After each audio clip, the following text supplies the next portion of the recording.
Bonjour et bienvenue dans Prière Inspirée, je suis très heureux de vous retrouver. Zacharie 9,9 nous dit « Voici ton roi, il arrive. Il est juste et victorieux.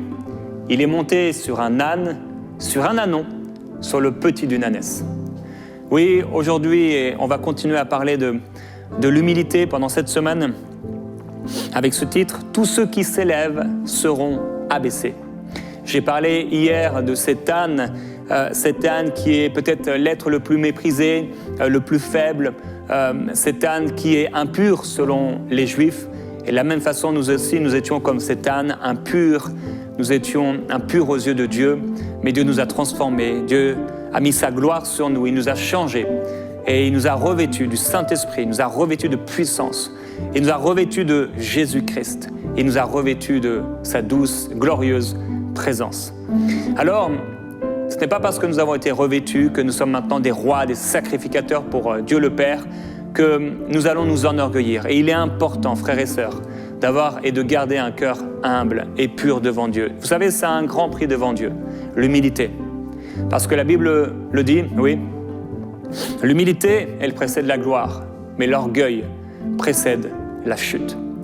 Et il est important de garder ce cœur humble et pur devant Dieu, devant les hommes, pour aller au bout de ce que le Seigneur nous appelle à aller. Et je veux partager avec vous un témoignage aujourd'hui de Nadège du Canada. Elle dit qu'elle est en train de lire le magazine de MCI, un article sur le fait d'écouter la voix de Dieu de David Terry. Et elle dit, ça a éveillé en moi le désir de prendre du temps pour écouter Dieu à nouveau. J'ai pris mon stylo, un instrumental, et j'ai attendu que Dieu me parle. Et elle dit, en effet, je viens d'aménager. Je me posais beaucoup de questions et le Saint-Esprit m'a dit, et elle résume, tu ne prends pas ta vie en main, mais c'est moi qui dois la prendre. Et elle dit, la même nuit, je me suis réveillé, j'écoutais une émission de prière inspirée, et le pasteur Jérémie a demandé de prier, de penser à quelqu'un, de prier pour elle. Alors j'ai pensé à une amie, j'ai prié en langue pour elle, et le jour suivant, cette amie m'appelle pour passer chez moi. J'étais un peu étonné car il était tard, et lorsque j'ai ouvert la porte, elle avait un lot d'assiettes qu'elle avait acheté pour moi avec ma couleur préférée, tendance pour mon appartement. J'étais très touché de ce clin d'œil de Dieu aussi rapide et efficace. J'aurais bien pu m'acheter des assiettes, mais lorsque Dieu lui-même pourvoit avec une touche d'amour et de faveur, alors que je priais pour mon ami, je ne savais pas que Dieu allait l'utiliser pour me bénir. Eh oui, Dieu intervient dans les grandes choses, il intervient pour les petites choses, et toutes ces actions sont pour nous des actions encourageantes. Dieu est bon. Et alors que nous prenons, comme l'a fait Nadège, le temps d'écouter Dieu, le temps de s'humilier et de le reconnaître dans toutes nos voies, c'est ce que le Seigneur lui a dit, c'est ce que le Saint-Esprit lui a rappelé. Ce n'est pas toi qui prends ta vie en main, mais c'est moi qui dois la prendre. Eh bien, c'est aussi un signe d'humilité, de savoir jour après jour reconnaître Dieu dans toutes nos voies. Et savoir que oui, Proverbes chapitre 3, nous l'avons dit, reconnais Dieu dans toutes tes voies. Ne sois pas sage à tes propres yeux, mais écarte-toi du mal. Et je vous ai partagé hier, quand j'avais 21 ans à peu près, j'avais eu beaucoup de travail, travaillé dans beaucoup d'entreprises, emploi saisonnier, etc. Et à 21 ans, j'avais l'impression d'avoir déjà fait beaucoup de choses. Et Saint-Esprit m'a arrêté tout à coup une soirée, alors que je pensais à tout ce que j'avais fait. Et il m'a dit, mais Jérémie, tu n'as encore rien fait. Et il m'a corrigé avec douceur, mais ça a été suffisant. Et il m'a amené dans Proverbes chapitre 3. Oui, ne sois pas sage à tes propres yeux, mais crains l'Éternel. Écarte-toi du mal. Reconnais-le dans toutes tes voies. C'est lui qui aplanira tes sentiers. Et il est important pour nous de garder un cœur pur, un cœur humble. Et aujourd'hui, je voudrais parler avec vous du danger de s'élever. Du danger de ceux qui s'élèvent et qui s'enorgueillissent. La Bible nous parle de Pharaon et Pharaon va dire « Mais qui est l'Éternel pour que je lui obéisse ?» en laissant partir Israël. Et il va dire « Je ne connais pas l'Éternel. Alors, Israël, je ne le laisserai pas partir. » Et nous connaissons sa fin. Il est écrit un peu plus loin, après que Pharaon ait eu l'audace de s'enorgueillir et l'audace de s'élever au-dessus de Dieu en disant « Mais moi, je ne le connais pas. » Il est écrit « Les Égyptiens les poursuivirent. Tous les chars du Pharaon, donc avec Pharaon à l'intérieur, avec ses chars et ses cavaliers, pénétrèrent après au milieu de la mer. L'eau revint, couvrit les chars, les cavaliers et toute l'armée du Pharaon, Pharaon lui-même, qui avait pénétré dans la mer après les Israélites, et il n'y eut pas un seul rescapé. » Celui qui s'est enorgueilli en s'imaginant pouvoir diriger sa vie, s'élever au-dessus de Dieu et des ordonnances, des commandements de Dieu, a péri dans les eaux. la même façon, Osias, la Bible déclare que lorsqu'il fut devenu puissant, son cœur s'est gonflé d'orgueil, ce qui a entraîné sa perte. Il fut rebelle à Dieu au point où il est entré dans le temple pour offrir des parfums sur l'autel des parfums, et ce n'était pas à lui d'offrir le parfum sur l'autel des parfums, mais son cœur s'est enorgueilli et il a été dans une position qui n'était pas la sienne. Et il est écrit que Osias, qui tenait un encensoir à la main, va se fâcher contre les sacrificateurs, et au moment où il va se mettre en colère, la lèpre va toucher son front et il va rester lépreux, reclus de la société, dans une maison de lépreux jusqu'à la fin de sa vie. Il va perdre sa royauté. Ceux qui s'élèvent tombent. Ceux qui s'élèvent et qui s'enorgueillissent chutent. Ceux qui veulent s'élever au-dessus des autres tombent par terre. Et un des abaissements les plus marquants peut-être dans la Bible est celui d'Aman. Vous connaissez l'histoire d'Aman, celui qui était ennemi des Juifs. Les Juifs étaient pour lui des ennemis. Et on n'aura pas le temps de lire toute l'histoire, mais c'est tellement intéressant. Qui est Aman vraiment une image de la défaite progressive de Satan. Et de la même façon, il va dépérir petit à petit jusqu'à la perdition. Et il est écrit que Aman s'aperçut que Mardochée ne pliait pas le genou et ne se prosternait pas devant lui, et il fut rempli de colère. Aman, il avait été dit, on devait se prosterner devant lui, etc. Mais Mardochée refusait parce qu'il voulait se prosterner seulement devant le Seigneur. Et plus tard, il est écrit, Esther répondit, « Ce que je demande et ce que je désire », alors que le roi veut lui dire, « Eh bien, demande-moi ce que tu veux, même jusqu'à la moitié de mon royaume. » Et elle dit, « Si j'ai trouvé grâce à tes yeux, et si tu juges bon de m'accorder l'objet de ma demande, de satisfaire mon désir, j'aimerais que tu viennes avec Aman au festin que j'organiserai pour vous. » Donc, Aman avait fait en sorte qu'il y ait un décret qui soit annoncé que tous les Juifs périssent. Et Esther, qui était, elle, juive parmi les Juifs, eh bien, va inviter Aman avec le roi à ce repas. Et il est écrit que Aman va repartir tout content, dans de joyeuses dispositions. Mais lorsqu'il va voir Mardochée toujours à la porte du roi, qui ne se levait pas, qui ne tremblait pas devant lui, il fut rempli de colère. Il parvint cependant à se contenir et rentra chez lui. Et puis il envoya chercher ses amis et sa femme, et il leur exposa point par point la valeur de ses richesses, le nombre de ses fils, toute l'importance et tout le pouvoir que le roi lui avait accordé, en le plaçant au-dessus de tous les princes et de ses propres serviteurs. Et il ajouta encore, « Je suis même le seul que la reine Esther ait admis avec le roi au banquet qu'elle a organisé, et je suis encore invité pour demain chez elle en compagnie du roi. Cependant, tout ça n'a aucune valeur tant que Mardochée refusera de se plier, de se mettre à genoux devant moi. » Et donc, il s'enorgueillit devant ses amis, comme un bon chrétien peut le faire, entre guillemets, parfois, emporté par l'orgueil, en racontant aux autres tout ce qu'il a fait, tout ce qu'il a accompli. « Ah, moi j'ai fait ceci, moi j'ai fait cela, moi j'ai cela, moi j'ai le dernier truc, moi j'ai le dernier, voilà, regarde ma voiture, regarde ma maison. » Et il faut tellement faire attention, frères et sœurs, à ce qu'il y a dans notre cœur. Vraiment que jamais on puisse se réjouir de nos possessions, de notre cœur.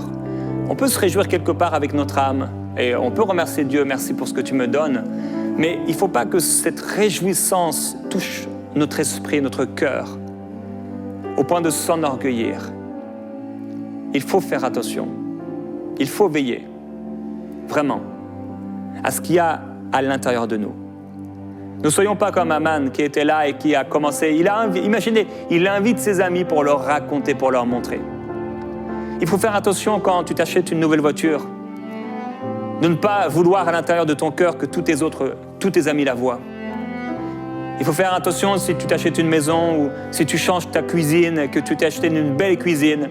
Il faut veiller, ne faire en sorte qu'à l'intérieur de toi, il n'y ait pas un désir que les autres voient ta belle cuisine et ta belle maison pour t'enorgueillir. Il faut faire attention qu'aucune de nos possessions, qu'aucun de nos habits, que rien, aucun de nos dons ne devienne pour nous une occasion de chute. Et c'est pourquoi, si nous ne faisons pas attention, eh bien forcément, un jour ou un autre, on s'enorgueillira. Un jour ou un autre, on va imaginer qu'on peut, par nous-mêmes, vivre notre vie. On n'a pas besoin de prier, on n'a pas besoin de reconnaître Dieu dans ce projet. Oh, c'est un petit projet. tout à l'heure le témoignage, une histoire d'assiette, c'est pas grand-chose. Un aménagement, mais on a besoin de Dieu. Et on a besoin d'être dirigé par lui. Et de le reconnaître dans toutes nos voies. C'est ça aussi l'humilité. Et donc, ses amis vont lui dire, eh bien, fais-toi dresser une potence de 25 mètres et fais-y pendre Mardochée. Et là, ils vont faire, et vraiment, c'est le comble de l'arrogance, de l'orgueil, comment on peut être hautain. Il fait dresser, non pas une potence de 2 mètres, 3 mètres, ça aurait été suffisant, une potence de 25 mètres de haut. Et là, Aman va au banquet le lendemain, et là, il s'est dit, waouh, c'est extraordinaire, la reine, le roi, voilà, je suis quasiment le second là, dans ce pays. Il est tout fier, et il va rencontrer finalement le roi, et le roi va lui dire, mais qu'est-ce qu'on peut faire, Aman, à quelqu'un que le roi veut honorer? Et là, Aman se dit, mais à qui d'autre que moi le roi voudrait honorer? Il dit, bien, roi, si tu veux honorer quelqu'un, eh bien, fais-le installer sur ton propre char, donne-lui les habits royaux et qu'il puisse être précédé de personnes qui disent voilà ce qu'on veut, comment on agit envers un homme de qui le roi veut honorer. Et là, le roi va lui dire, eh bien, fais cela pour Mardochée. Oh, comment il est tombé, frères et sœurs. Tout à coup, ça fait mal. Celui qu'il voulait tuer, celui pour qui il avait dressé une potence de 25 mètres, il se retrouve à devoir dire devant tout le monde, devant tous les gens, voici ce qu'on fait voici ce qu'on fait à un homme que le roi veut honorer. Et à répéter encore, voici ce qu'on fait à un homme que le roi veut honorer. Et le char est derrière, le char royal avec Mardochée. Imaginez ce Mardochée, et Mardochée savait. Et là, il se retrouve humilié. Ceux qui s'élèvent seront abaissés. Et pendant des centaines et des centaines de mètres et des kilomètres, il crie, voici ce qu'on fait à un homme que le roi veut honorer. Ça fait mal. Très mal. Il va se retrouver devant la reine et le roi à ce banquet. Le soir, il va voir ses amis et il dit, mais voilà ce qui s'est passé, et là il est mal. Et finalement, au banquet, à ce fameux banquet, le roi va redire, eh bien, demande-moi ce que tu veux, jusqu'à la moitié de ton royaume, de mon royaume. Esther va dire, eh bien, Aman, le misérable, c'est notre adversaire. Et elle va expliquer au roi que voilà le décret contre le peuple juif. C'est Aman, lui, le misérable, l'ennemi des Juifs. Et le roi va se fâcher, se mettre dans une ardente colère. Il va sortir rapidement. Et Aman tombe là. Et quand il va croiser à nouveau le regard du roi, il va avant cela s'affaler à terre et se prosterner devant Esther. Et là, le roi arrive, et là, il croise son regard et il réalise que Aman se retrouve à ses pieds comme pour abuser d'elle. Il dit, mais en plus, on veut l'abuser, et là, on va lui couvrir le visage, lui voiler la face, et pour faire rapide, c'est terminé. Et un serviteur va dire, eh bien, Aman a justement dressé une potence pour Mardochée. Et le roi va dire qu'on l'y pende. Ceux qui s'élèvent seront abaissés. Il s'est élevé. Et il est tombé. Vous savez c'est quoi le danger? Le danger, c'est de s'élever et de ne pas réaliser. Et de s'élever encore et on ne réalise pas. On s'élève encore, on ne réalise pas. Et on peut vraiment s'élever, frères et sœurs. Si on ose se réveiller le matin et commencer la journée sans parler à Dieu, notre cœur s'est élevé. Oui? Parce qu'on ne peut rien faire par nous-mêmes.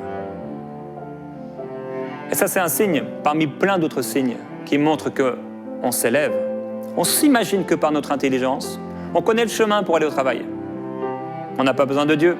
Eh bien si, on a besoin de Dieu. Et on a besoin de tout lui remettre. Lucifer, te voilà tombé du ciel, astre brillant, fils de l'aurore, tu es abattu à terre. Tu disais en ton cœur, je monterai au ciel, au-dessus des nues. Mon trône au-dessus des étoiles de Dieu. Je viens m'asseoir sur la montagne de l'assemblée. Mais tu as été précipité dans le séjour des morts. Et tous ceux qui te voient, ils ont le regard sur toi et disent, mais est-ce là l'homme qui faisait trembler toute la terre? La chute de Lucifer a été terrible. Et la Bible déclare, le diable, qui les égarait, fut jeté dans les temps de feu et de soufre, où sont la bête et le prétendu prophète, et ils seront tourmentés, jour et nuit, au siècle des siècles. On pourrait parler de Ève, une fois tombée sur la terre, une fois chutée, une fois dans sa souillure, dans sa saleté, dans sa méchanceté. Le diable se déguise et il dit à Ève, mais si vous mangez de ce fruit, vous serez comme Dieu. Et Ève, elle prend de ce fruit qui a l'air agréable à manger, propre à donner du discernement et agréable à la vue, et elle le mange en voulant devenir comme Dieu. Et vous savez comment elle est tombée, en faisant tomber toute l'humanité avec elle. Nebuchadnezzar, qui va s'élever, et il va regarder son royaume, et il va dire, mais tout ça, c'est moi qui l'ai fait. C'est grâce à moi, et c'est pour moi. Et il va entendre une voix du ciel, une voix qui l'avait averti. Et il va devenir comme un animal, rejeté du palais, fou. Ses cheveux, ses ongles vont pousser, il va manger à terre comme un animal. L'orgueil précède la chute. On pourrait parler d'Hérode, dans le Nouveau Testament, les Actes des Apôtres. La foule est là et lui, il est en train de le saluer comme un roi. Ils disent, mais ce n'est pas la voix d'un homme, c'est la voix d'un Dieu. Et lui, à l'intérieur, il est heureux, il se satisfait. Et là, tout à coup, rongé par des vers, il meurt, comme d'une crise cardiaque.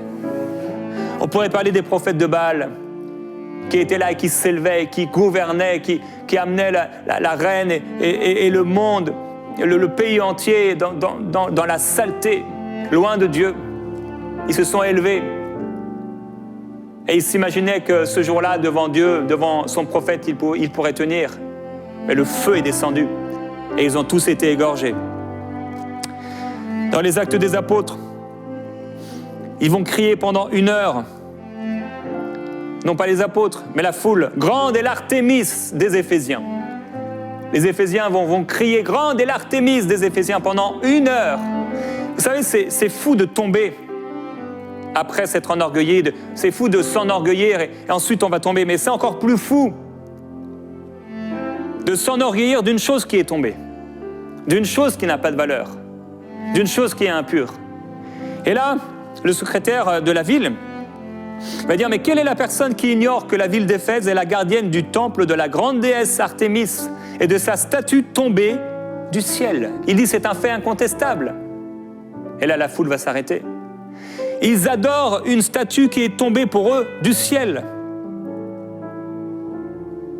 Ils adorent Lucifer. C'est une chose que d'adorer des choses qui auraient de la valeur. Mais adorer une statue tombée du ciel, tu adoreras le Seigneur lui seul, et à lui seul, tu rendras un culte. Et de la même façon, vous vous souvenez de cette histoire avec Dagon. Ils ont pris l'arche de l'Éternel et ils l'ont mis dans le temple de Dagon. Et dans la nuit, Dagon est tombé par terre. Sa tête s'est décrochée. Et il était là, et la Bible dit, le lendemain encore, s'était enlevé de bon matin, ils trouvèrent Dagon étendu la face contre terre devant l'arche de l'Éternel. La tête de Dagon, ses 2 mains étaient abattues sur le seuil. Et il ne lui restait que le tronc. C'est pourquoi, jusqu'à ce jour, les prêtres de Dagon ne vont pas sur le seuil. Mais quel manque de discernement. Je prie, frères et sœurs, qu'il n'y ait rien dans notre vie qui soit des Dagons, qu'il n'y ait rien dans notre vie qui soit comme les dieux d'or et d'argent que Belshazzar, avec tous ses amis, vont louer.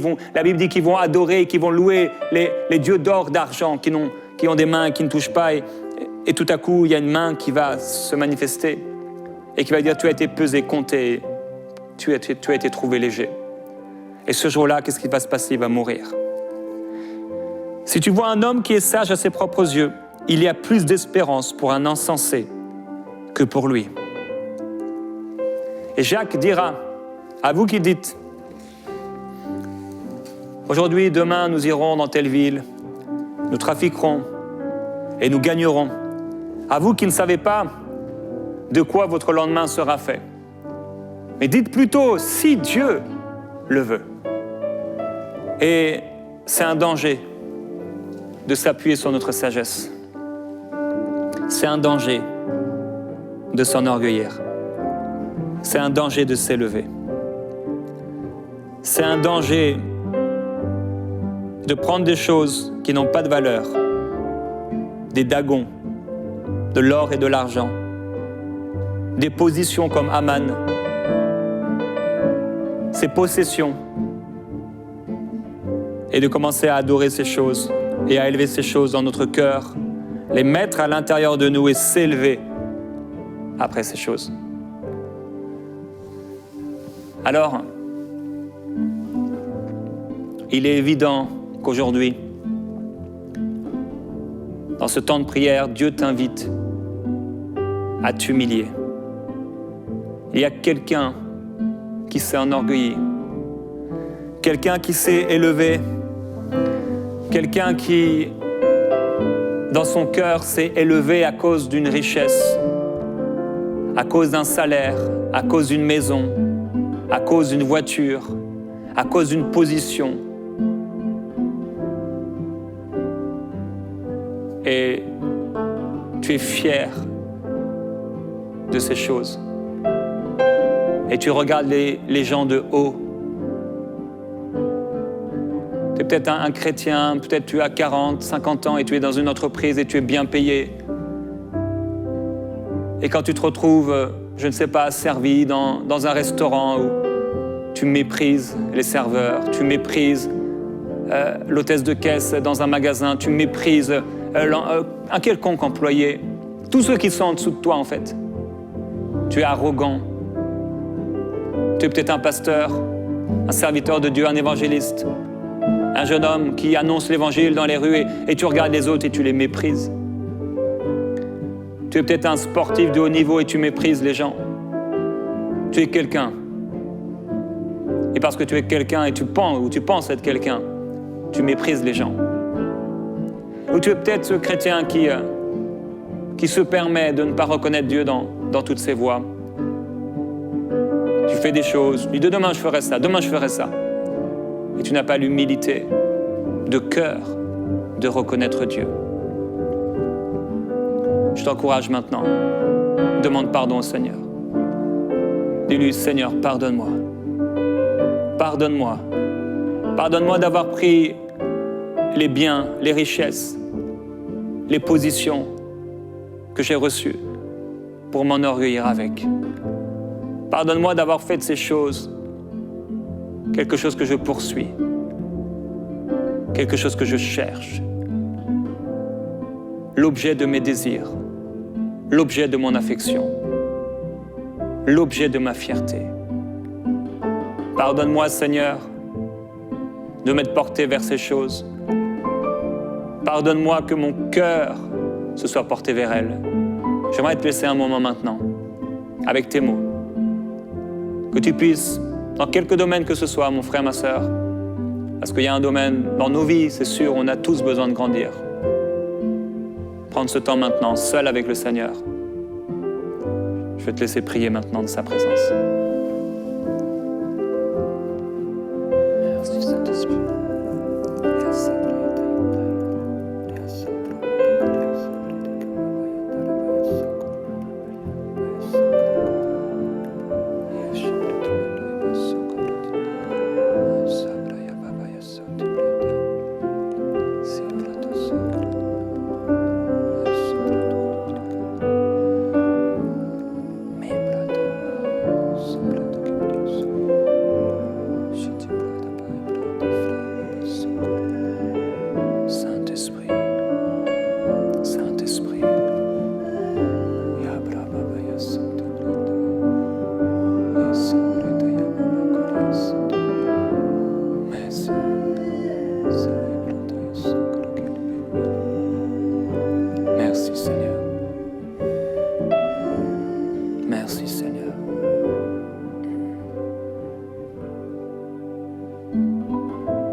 Montre-nous, Saint-Esprit. Montre-nous toutes les fois où on s'est élevé. Montre-nous les paroles arrogantes. Révèle-nous. Sonde nos cœurs. Sonde nos cœurs, nos reins. Connais nos pensées. Père, nous choisissons l'humilité. Oui, dis-le avec moi. Je choisis l'humilité, Père. Je veux me revêtir d'humilité. Gardez cette humilité. Comme toi qui es venu, humble. Monter sur un âne, sur un ânon, sur le petit d'une ânesse. Apprends-moi, malgré tout ce que tu m'as donné, tout ce que tu as fait de moi, à garder l'humilité, à garder un cœur humble. Permets-moi de pouvoir encore m'asseoir avec les malheureux, de pouvoir encore pleurer avec ceux qui souffrent. Permets-moi de pouvoir encore prendre ceux que la société méprise dans mes bras. Permets-moi de m'asseoir encore avec les pauvres, avec ceux qu'on avilit, avec ceux qui se croient sans valeur et qui ont pourtant de la valeur pour toi. Permets-moi de ne pas mépriser ce que j'étais auparavant, ceux qui étaient comme moi, ceux qui sont comme moi aujourd'hui. Permets-moi de ne pas mépriser ce que j'étais auparavant avant que tu me sauves. Oh Dieu, oui, demande au Seigneur. Dis au Seigneur, aide-moi. Aide-moi à m'abaisser pour le pauvre. Aide-moi à m'abaisser, à ne pas regarder les gens comme s'ils étaient inférieurs à moi. Que ce soit dans le monde, que ce soit dans l'Église. Permets-moi, oh Dieu, et je parle à un responsable d'un groupe de prière ou quelqu'un qui aimerait le devenir, ou quelqu'un qui aimerait être un responsable dans l'Église et tu t'enorgueillis. Tu dis, mais moi je prie mieux qu'elle, je prie mieux que lui, mais ça vaut rien, c'est abominable devant Dieu. Et demande pardon au Seigneur d'avoir eu de telles pensées, parce que ce n'est pas les pensées de Dieu. Oui, demande pardon au Seigneur pour toutes les fois où tu as conduit ta voiture et tu as regardé les voitures des autres et ta voiture est plus belle et tu les as méprisées. Demande pardon au Seigneur pour toutes les fois où tu as vu ces gens qui vendaient des choses et qui te les proposaient à la voiture et tu les as regardés comme ça, avec du mépris. Tu as refusé de les regarder même, au lieu de prier pour eux, au lieu de les bénir d'une façon ou d'une autre. Même dans ta pensée, dans ton cœur. On ne peut pas répondre à tous les besoins de tout le monde. Mais par la prière, nous pouvons prier pour tous. Oui, Père, garde-nous dans l'humilité et empêche-nous de nous élever au-dessus des autres. Empêche-nous de nous enorgueillir. Garde-nous dans l'humilité. Garde-nous sur la voie de l'éternité. Amen. Qu'il en soit ainsi dans votre vie. Au nom de Jésus-Christ.